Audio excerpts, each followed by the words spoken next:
Welcome back, ladies and gentlemen, boys and girls, to another exciting episode of the Outhouse podcast. I am one of your co-hosts, Avery Fair, joined by our partner in crime, Teddy Cossack. Ted, what's going on, man? Nothing much. I'm pretty sure you've introduced me differently, using my name different ways every single episode. I want to point that out. You know, with Teddy this time, I think it was different the time before. Anyways, not relevant. Keep me on my toes. I'm Got that right. Chilling, man. Just working away. Going to Phoenix for a wedding this weekend, and then E3 That's the week where after. I live. Although There I won't you see go. you because you're a bad friend. Okay, he just said he's coming here not to see me, and I'm the bad friend. Yes, that's correct. Great. Well, now that we got that addressed and clarified, let's jump right into things, shall we? Let's do it. Something that was clarified today is the Death Stranding release date coming in November 8th, 2019, which I think surprised just about everybody. A lot of people were saying that, they didn't think this game was even real to begin with. But now that we're actually getting a release date this holiday season, they released a more detailed trailer that showed off much more of the game's story. And I'll be honest, I believe it may have confused a lot more people, including myself, than explained things. What do you think? Yeah, I mean, I still don't really know what the game is, which is the problem. I don't know. I think I was talking to you earlier about it. It's like, I don't know what genre the game is. I think they're going for the whole open world action adventure thing, but at some points in the trailer they lean into horror a bit, and I just don't know. Oh, hey, Casper, buddy. Casper, what are you doing? But yeah, I don't know. It's interesting to me. I was thinking back on Kojima as a super cult following. It seems like, at least online. And to be fair, I didn't have PlayStation, so I didn't play that much Metal Gear. Just that I think one of our friends' house for us, and it was fine. I just don't know how the hype train built so much for this particular game, and maybe it's just because I'm not a huge Metal Gear fan. But as of right now, is it a day one buy for me? No. It's a wait and see how reviews are, and if they show more info, cool, great. Just because I don't know enough info about the game to make a decision. Yeah. No. And it's interesting too that Kojima had to go on Twitter and actually write out what was happening and explain the premise of the game. You shouldn't necessarily have to do that. You should be able to do that through all your other marketing tools, but I don't know. It's just his style, I guess. So we'll see what happens. Other people online seem to be interested though. What about you? I agree with what you're saying about how, you'd like to think that for certain games, movies, just anything that you're trying to market, it's kind of odd that you would need to write out an entire synopsis after this is probably the third trailer for this game. So I get what you're saying by that. Yeah, I think Kojima, his games, Metal Gear Solid, that's a very, I think, niche type game that it's kind of well received and revered, I guess, in the gaming landscape. But I think it sent me a tweet that said there weren't very many sales for those games. So it's gonna be very interesting to see how many people are actually gonna buy this game, because like you said, it's something where, is it an action RPG, is it a horror game, is it a walking simulator with this weird baby. Right. I mean, it's a lot of different things. I mean, you got these these A-listed actors and real life entertainers like Norman Reedus, Guillermo del Toro, the guy from Doctor Strange. James Bond, all those things. And so it's you have all these guys thrown into this movie, or that's the thing, it's not a movie, it's a game, but it looks like a movie, right? And I don't know what it is. I'll play it, sure, we'll see what it is, but I don't know. I'm more shocked that we're actually gonna get it this calendar year than I thought it was gonna be a PS5 title for sure, launch title. Maybe I'm more pessimistic than I should be. I mean, the gameplay they showed a little bit, right? With the wheels, and there was a wheel where the guy picked a ladder and magically this massive ladder appeared out of nowhere. Yeah. So there's, I don't know. I think they're going to go for the super intense storytelling vibe, like a Last of Us or a game like that kind of. Yeah. And I'm just curious to see how the actual playing the video game fits into that. Like, is it video gamey where ladders appear out of nowhere, or is it super realistic? Or I don't know. I mean, I just don't think I know enough info to make like a good choice about if I'm gonna play it or not yet. Which is again just odd because this is the third trailer and release date. And I guess most games, you could say you don't know whether or not you'll still play them or not, but to still say, okay, this game deals with connecting. There's metaphorical ropes involved. We have babies seeing shadow demons. And I just got people named Die Hard Man. Mm-hmm. It's just, hey. I mean, give them props. It's definitely unique universe that they've created. It seems like so. I can't even think of anything that comes close to this, and maybe that's why it's so hard to show it off in trailers. Yeah, that's true. There's nothing to really compare it to. Yeah. So we'll see. I mean, hopefully it's super good and people like it. If it gets, if it's like the 10 out of 10, best game of the year, then I'll play it. But if it's a solid 8 to 8.5 and it's for a specific type of person that likes those super intense type games, I don't know. If I have time, sure, maybe I'll pick it up on sale. Otherwise, we'll see. And maybe my views will change since it comes out in 5 months from now. Yeah, let's be honest. If anything, worst comes to worst, I'll buy it. I'll let you borrow when you're over here for Christmas. Thanks, buddy. Boom, we're good to go. I think the big news coming out of this, though, is Jason Schreier was tweeting Last of Us was scheduled to come out in this November window. And now that Death Stranding is coming out officially on November 8th, Last of Us, he says, has gotten pushed to February, is what he heard the release date is. He said February? That's what he said. Okay. He didn't have a specific date or anything. He just said he heard from sources it's February now. So okay, that's honestly earlier. It's honestly earlier than I thought it'd be too. I thought it would be next fall maybe, but I don't know. Yeah. I assume they'll do the whole cross-gen thing like they did with the first Last of Us for both of these games, released on both of them. I don't know why you wouldn't. Yeah, assuming they're both good games. The next PlayStation. Right. Yeah, I would bet my bottom dollar they will do that, especially to utilize any enhanced settings hardware. And hardware. Yeah. Yeah, February would be a lot earlier. I was thinking maybe March was the earliest, but hey, more power to them. See what happens. Moving on. So that's a little ways away. We got Death Stranding in November, but we'll be almost time for E3 in a few weeks here. June 8th, 9th, 10th, I believe, around there. Mm-hmm. 10th, 11th, 12th. Sounds about right. Yeah. So that's a very exciting time. You went last year. You'll be going again this year. Mm-hmm. As what did I say last time? As Ubisoft's main representative. I don't think that's how that works. I'm going as a lonely pleb, but I will be there. There you go. So, while you're there, what are some games or announcements that you'll be hoping to see this year?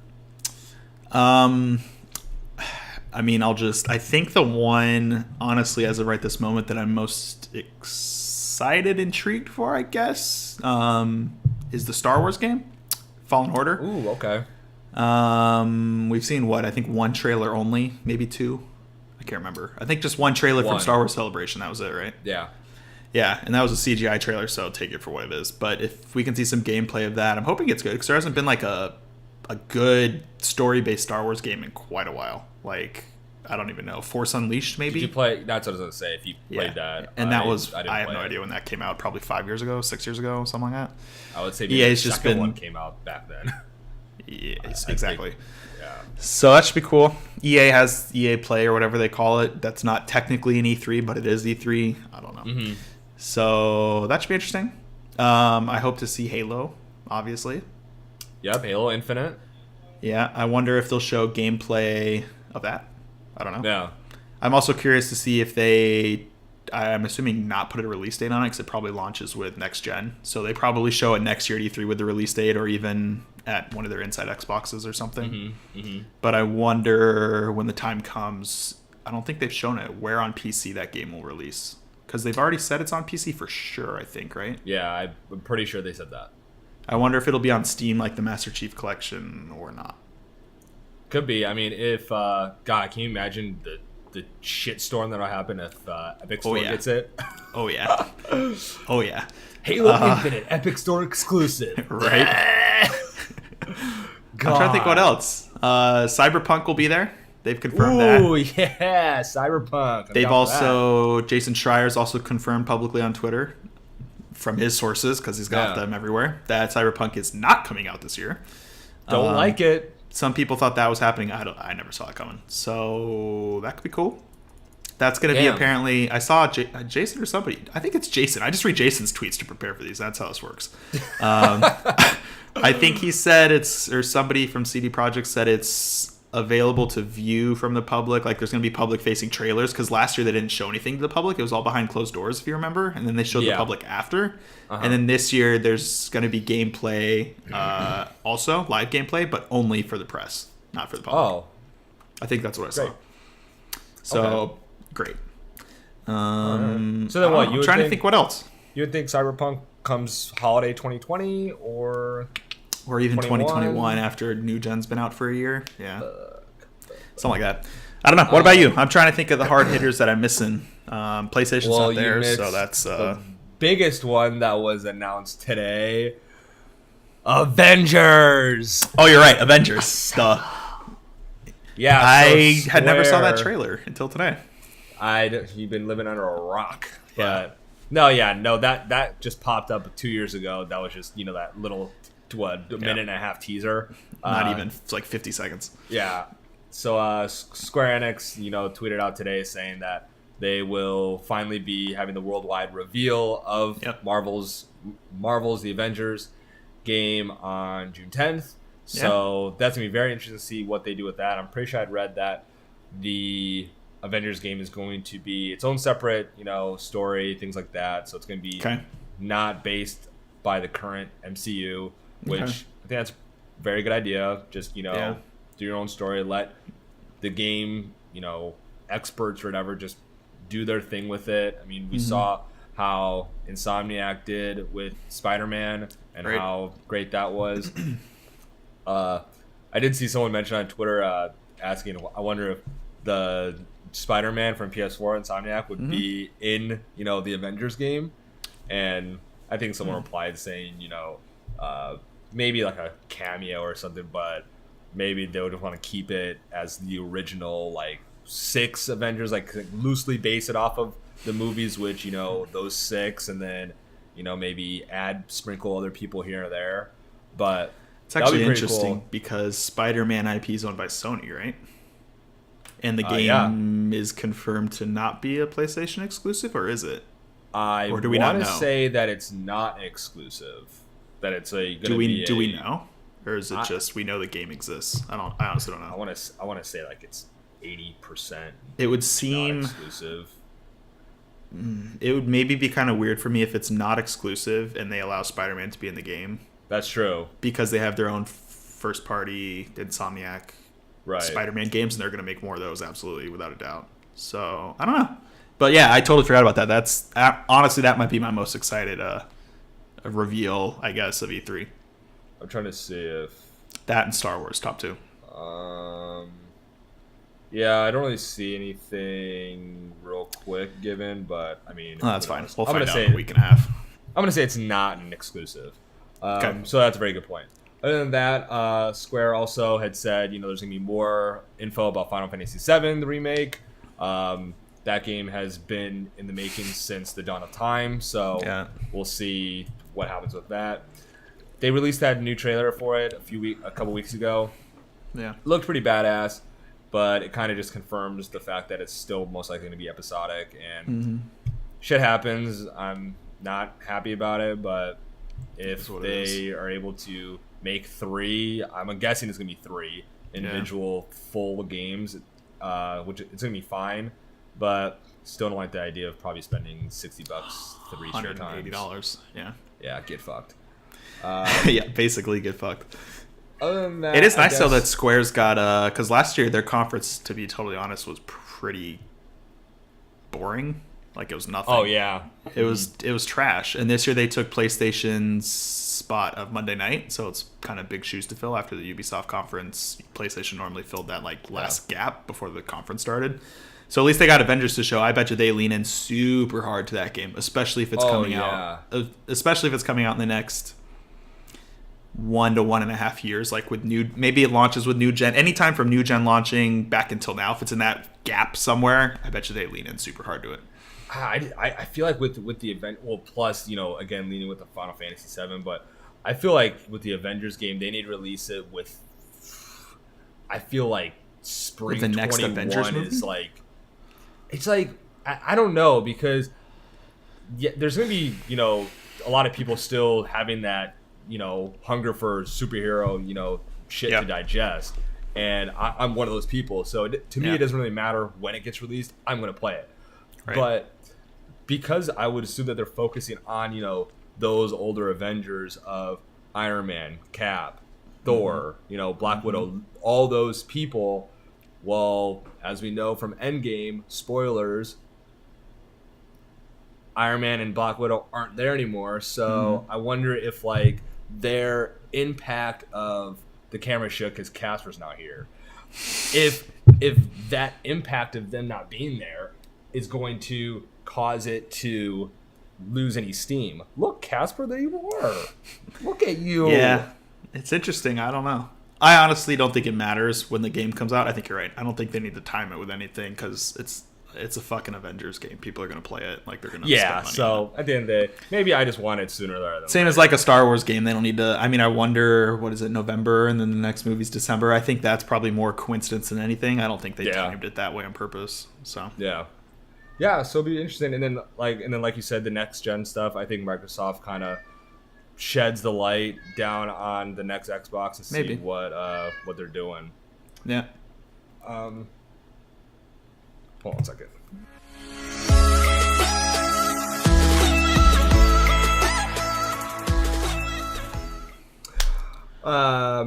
We're back. We're back. So, kind of Casper was being noisy, so I threw him outside. But yeah, so that kind of wraps up the E3 stuff. So pretty exciting. You'll be down there in a couple weeks, and we will get more info as it trickles in. So the only publisher we're going to talk about is Ubisoft, and we won't. There are things happening, but I'm not going to talk about it. So watch that conference Monday at 1 p.m. or something like that, I think. I don't know. He works there and he doesn't even know the conference. I think it's Monday at 1, so see you there. He's fired. Twitch.tv/Ubisoft, I would assume. I have no idea if that's right. Okay. Well, now that happened, let us move on now to the rapid roundup. Hit me with it. Just like last week, Ted was not informed of the topics, and he gave There's another name. Off the top of his head. Keep on your toes, big guy. So I think we're going to stick to that. So again, he does not know anything about what I'm going to say. So we'll see what happens. First up, Courage JD has joined 100 Thieves. How you like that, Pop? Not surprised, if I'm going to be totally honest. No, it's cool. He seems to have good, I don't know what the right word, like connection with Nate Shot. Yeah, he's probably one of our favorite content creators, at least in like the Fortnite sphere. Yeah, he's up there. Good personality. Mm-hmm. So yeah, I have no problem. I'm happy for him. I'm sure it's a good deal for him. I would like to think after the whole Tfue situation. I'm assuming he didn't sign a shit deal. So it should be cool. And yeah, on the flip side, it's a bummer that Nick Merckx left, but I guess he got fucked. So yeah, I mean, what's his name? Keemstar, right? Keemstar, yeah. I just tweeted saying about how Nate Shot offered him 5% and didn't pay up, and Nick Merckx basically confirmed that and said it ain't no rumor, homie. It is what it is. So hopefully Courage doesn't get put in that situation, because that would be a bummer. But I think it's good for that org. They've been doing some big things, and he's been getting just popular day by day. So they also announced that podcast with them. Courage. Yeah, I'll check that out. They didn't really talk about what it's going to be about. Yeah. Okay. I watched a little intro video or announcement video, so I'll check it out though. If it's about, I don't know if it's about gaming or lifestyle or whatever, because 100 Thieves is kind of that weird, like they're a gaming company, but an entertainment company, but a lifestyle company, but we sell 3 T-shirts every quarter to 5 people company. Yeah, so I don't know. It's true. All right, I don't know if you saw this. Amongst the many Twitter messages I've sent you today, James McAvoy says that the ending of Dark Phoenix was reshot because of parallels with another superhero movie. I missed that which one. is kind of interesting. Seeing us how the previous movies we've seen, I don't know how because the Disney Fox deal it officially went down a few months ago, right? I think so, yeah. And then I don't know how much Disney and Fox were talking previously while Dark Phoenix was possibly being filmed at the time, but Right. and I didn't really say when it was actually reshot, but I just wonder if the ending of Endgame or things like that caused them to want to go back and reshoot the ending or to do something different. I wouldn't necessarily go as far as say to incorporate this iteration of the X-Men into the greater MCU, but it still raises eyebrows to thinking, I really wonder what this unknown movie was that influenced it enough where they wanted to reshoot. So this is a dumb question, but Dark Phoenix is X-Men? Yes, it's X-Men. So it's a Fox movie. It's not a Disney-made movie. Yes, it's a Fox it'll movie. probably have the Disney logo on it now, but yeah. So interesting. I wonder if it was related to Avengers or even just like the plans for the movies, because they already have the Marvel movies slated out for 3 or 4 years they showed. So I wonder if it was even parallels to those movies that they haven't even shot yet. But I'm sure they're working on those scripts and stories and whatever for years already. Right. Because I don't know. That's interesting though. I was under the impression that Disney was going to basically just let Fox churn out this last Dark Phoenix movie, because then this kind of puts an end to this second run of X-Men films, and then Disney can kind of reboot that franchise in the next 5 years in their own vision. So I wonder if it was a conflict with what Disney's, because I'm sure when they're buying those properties they have I'm sure they already had plans on what they wanted to do with them, otherwise why are they buying it? So I wonder if it was in conflict with what stories they wanted to tell already that they had already decided, or if it was just unrelated Marvel properties. I don't know. It's interesting though. I wonder how much they reshot. He didn't say, did they? That's just all the tweets said. I don't know if the quote went any deeper than that. I mean, I'm sure it's not cheap to reshoot something, so it must have been a big enough deal to them. Hey, you and everyone else can find that out when the movie comes out on June 7th. Okay. Moving on. You sent me this the other night, and I didn't know if it was real or not. Pokemon has announced some new app known as Pokemon Sleep. It's going to take a user's time sleeping and do some weird metric formula with it, and you'll wake up with some new Pokemon. They also announced a Pokemon Home, which is essentially a giant digital bank thing that connects all the Pokemon you have in the Pokemon Go, the Switch games, I think also the Sleep or whatever, but all in one area where trainers can trade globally, things like that. And then also they announced a Detective Pikachu 2, a sequel to the Nintendo 3DS game that's going to come to Switch. That will... Oh, did they? Yes. So they announced a sequel to that game, which will continue off of... Apparently that first game ended on a cliffhanger, and so it's going to conclude that story with that. So got it.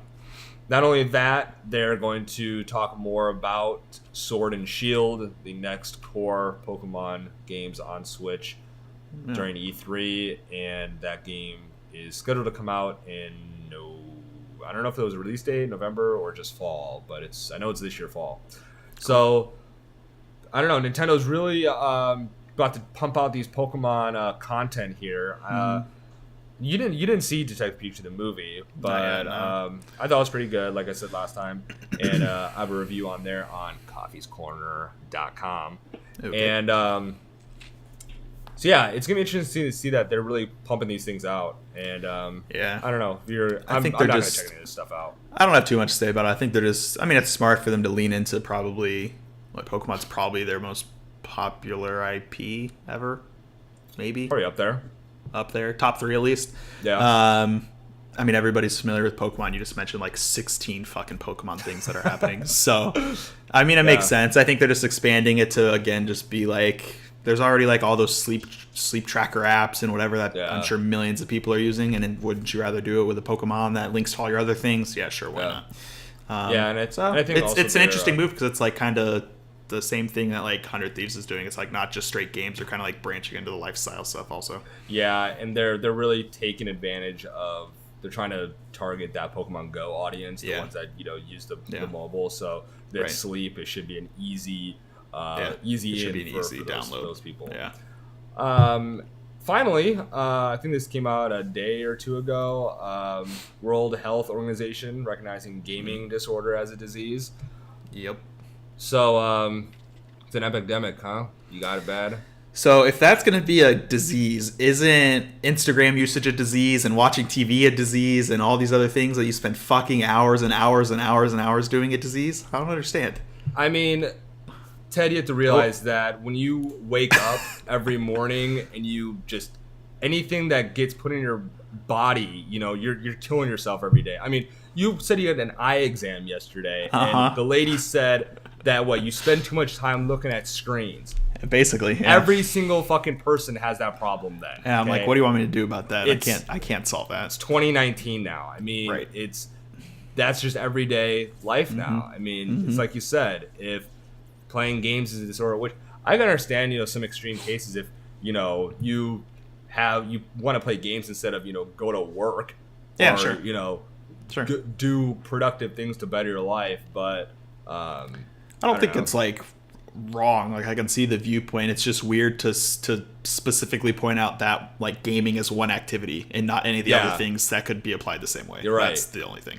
And that's just honestly, it's just old ass white guys probably not getting it. Well, it kind of stems also from the games are the main source of violence, whereas movies and TV shows have been doing that kind of stuff for decades. God knows long time compared to games. And so you're right though. If you're gonna classify a gaming disorder as disease, then you need to do social media disease and all those sort of things like that. But what a great note to end the show on, huh? The only other thing is tomorrow is the official reveal of Call of Duty Black Ops Modern Warfare Infinity War whatever. I had it written right here. And I crossed it out because why? I don't know. Fuck about it. Yeah, if it's Modern Warfare, just like the first one, chill. Oh, my screen just went black. But chill. Get out. Sounds good to me. I don't know. It's funny. I was listening to Unlocked actually for the first time in a while. Oh, wow. IGN's Xbox podcast. Yeah. And it was just Miranda and Ryan, so it was fine because I like both of them. But it was them talking about this at one point, and I think Miranda made a good point. She's like, honestly, it's just exhausting. They're just reusing the same thing now over and over. There's like no creativity to it anymore. It's just COD's just a fucking machine. And that's fine. It's the same as like all of the EA Sports games. It's just take it for what it is, right? It's just a yearly machine. People continue to buy them. Call of Duty is still Absolutely. One of the still the best-selling game basically every year. Yep, and it releases in fucking September, October, November. And it still sells incredible amounts. Yeah. I do. So it's down. I'll probably play it though if our friends play it. TBH. Yeah, I don't know about that. One final thing I did want to say was Monday, Memorial Day, we did it. You said it couldn't be possible. We got our ass beat by the raid. Well, first I was raid ready. I got from 447 to 498. Yeah, proud of you. But yeah, your gear wasn't great, but hey, you made it. It's fucking stupid. I told you it was hard, dude. Told you it was hard. Why would anyone want to do that? It was fun though. We're gonna try it again in a couple weeks, one of these days. Okay, yeah. Keep me posted. Let me know. I will. It's tough though. It's very hard. Yeah, it's very hard.